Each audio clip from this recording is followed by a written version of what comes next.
All right, let's dive in. There's a race happening right now, one of the most complex and high-stakes races in all of modern medicine. It's being fueled by billions and billions of dollars in investment, and it's a battle over a completely new class of drugs that are, frankly, rewriting the rules of how we fight cancer. So what are we even talking about here? The concept is called theranostics. And you need to understand, this isn't just a new drug. It's a whole new way of thinking about medicine. Imagine a single medicine that's both a scout and a soldier. It goes into the body, finds the cancer cells wherever they're hiding, and then destroys them, all while leaving the healthy cells around them pretty much alone. This is the tech that's shaping the future of oncology. And this gets us to the central multi-billion-dollar question of this whole thing. If you look at corporate disclosures right now, you see this massive, synchronized investment.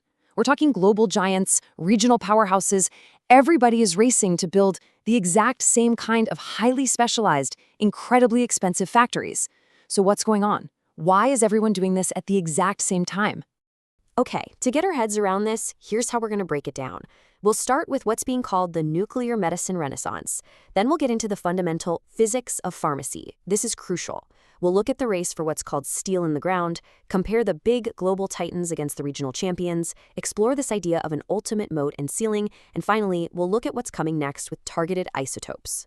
So what we're witnessing here really is a major turning point, a true renaissance. And I'm not just talking about a small improvement. No, this is a fundamental shift away from the old way of doing things, toward this brand new, super targeted approach to fighting disease. Now, to really grasp how revolutionary this is, just think about a normal drug for a second. A company makes a ton of pills in some giant factory, puts them in a warehouse, and ships them all over the world. It might take weeks, even months.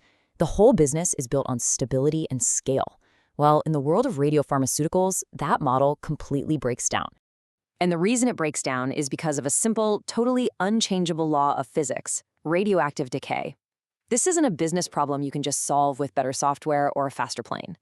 It's a fundamental constant of the universe, and it makes this industry totally unique. Just look at the difference here.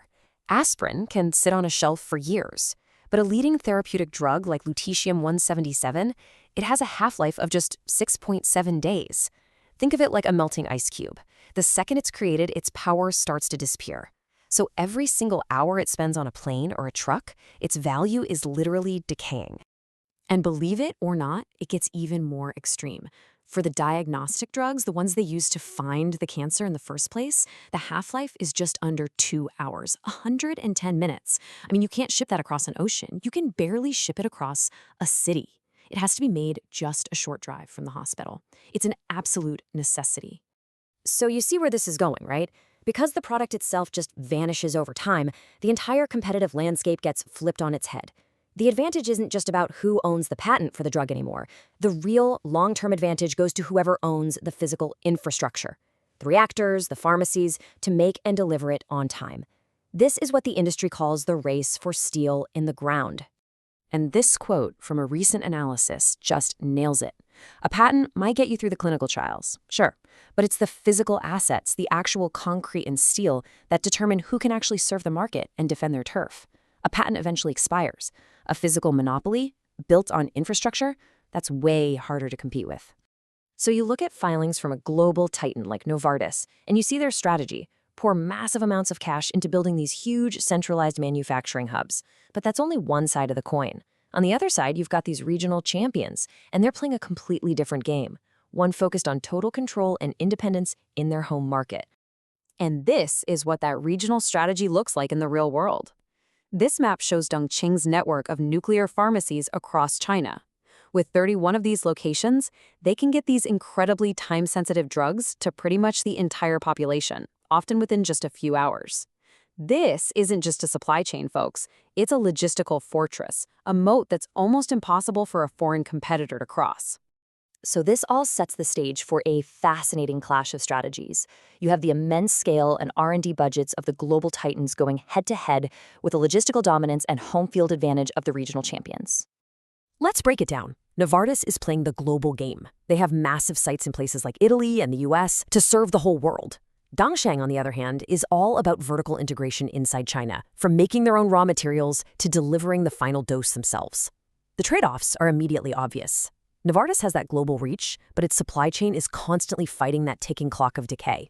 Dongcheng is rock solid in its home market, but it's focused on just that one region. And this is where it gets really interesting, because we're heading a kind of inflection point. This is the moment where the greatest strength of the global players, their massive centralized scale, can suddenly become their greatest weakness. Let me walk you through how this works. Say a global player like Novartis makes a dose of lutetium-177 in Italy. Then they have to fly it to a patient in, say, South Korea. That trip takes 3 or 4 days. Well, by the time it gets there, because of that 6.7-day half-life, almost half of the drug's potency is just gone. Meanwhile, a local competitor, like Celbion, can make a fresh dose just a few hours away and deliver it at full strength, probably for less money. The laws of physics themselves create this huge opening for the smaller local players.